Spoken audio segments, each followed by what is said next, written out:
Hi friends, வாங்க இன்றைக்கி சூப்பரான டேஸ்ட்டில் மத்தி மீன் குழம்பு ரொம்ப சிம்பிளாக எப்படி செய்கிறதுன்னு பார்க்கலாம். அதுக்கு 1 கிலோ மத்தி மீனை க்ளீன் பண்ணி வாஷ் பண்ணி வச்சுருக்கேன். 15 சின்ன வெங்காயம், 10 வெள்ளைப்பூடு எடுத்திருக்கேன். இதை உரித்து எடுத்து லேசாக 1-2 தட்டி எடுத்துக்கலாம். ஒரு உரலில் சேர்த்து 1-2 மட்டும் தட்டி எடுங்க. பாருங்கள், இது மாதிரி தட்டி எடுத்துக்கலாம். ஒரு பாத்திரத்தில் தண்ணி சேர்த்து ஒரு லெமன் சைஸ் அளவு புளி எடுத்துக்கலாம்.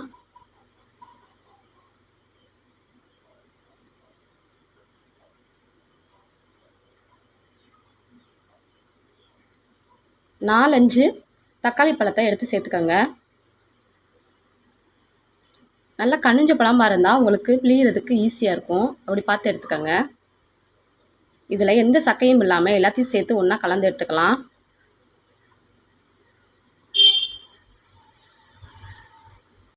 பாருங்கள், இப்படி கரைச்சி எடுத்துக்கிறேன். இது கூட 2 ஸ்பூன் மல்லித்தூள் சேர்த்துக்கலாம்.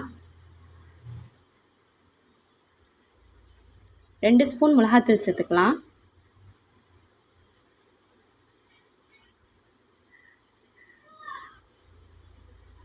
2 ஸ்பூன் வீட்டில் அரைச்சி வச்ச குழம்பு மிளகாய்த்தூள் சேர்த்துக்கிறேன். அப்படி குழம்பு மிளகாய்த்தூள் இல்லைன்னா கடையில் மீன் குழம்பு தூள் கூட சேர்த்துக்கலாம்.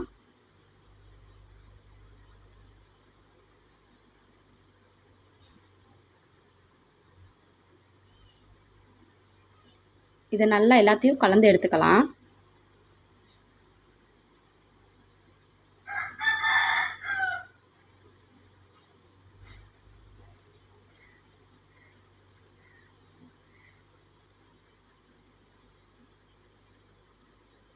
இது ஒரு ஓரமாக இருக்கட்டும். இப்போ அடுப்பில் ஒரு மண் பாத்திரத்தை எடுத்துக்கிறேன். இதில் தேங்காய் எண்ணெய் சேர்த்துக்கலாம். ஒரு 2 டேபிள் ஸ்பூன் அளவு தேங்காய் எண்ணெய் சேர்த்துக்கோங்க.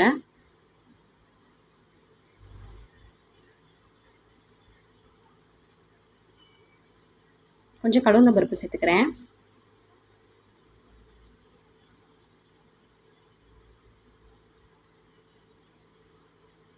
கடுகு பொரிஞ்சதும் 1 ஸ்பூன் வெந்தயம் சேர்த்துக்கோங்க.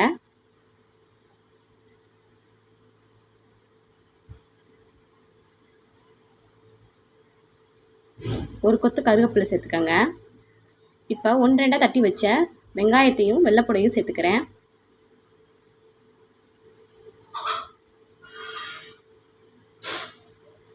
இது நல்லா வதக்கி விட்டுக்கலாம்.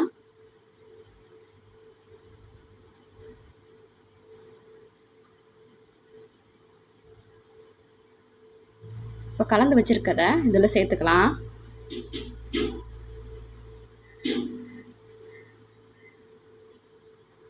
நம்மளுக்கு எவ்வளோ தேவையோ அவ்வளோ தண்ணி ஊற்றிக்கங்க.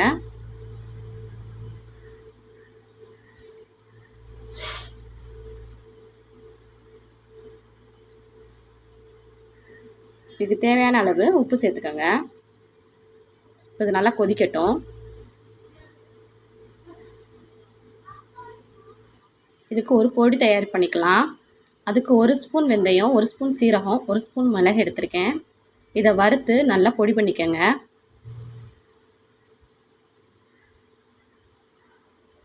இப்போ குழம்பு நல்லா கொதிச்சிருச்சு. இதில் 2 பச்சை மிளகாய் சேர்த்துக்கோங்க.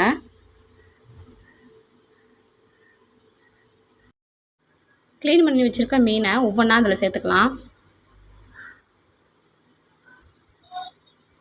குழம்பு நல்லா கொதிச்சதுக்கப்புறம் மீன் சேர்த்துக்கோங்க, இல்லைன்னா கரைஞ்சிரும். இப்போ ஒரு 5 நிமிஷம் நல்லா வேகட்டும். இப்போ அரைச்சி வச்ச பொடியை இதில் சேர்த்துக்கலாம். மீன் உடையாத மாதிரி கிண்டி விட்டுக்கோங்க.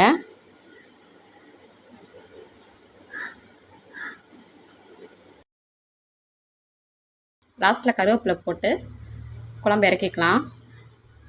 சூப்பரான டேஸ்ட்டில் மீன் குழம்பு ரெடி. நீங்களும் செஞ்சு பார்த்துட்டு எப்படி இருக்குதுன்னு கமெண்ட் பண்ணுங்கள். இந்த குழம்பு உங்களுக்கு பிடிச்சிருந்துச்சுன்னா லைக் பண்ணுங்கள், ஷேர் பண்ணுங்கள், மறக்காமல் நம்ம சேனலை சப்ஸ்கிரைப் பண்ணுங்கள். தேங்க்யூ.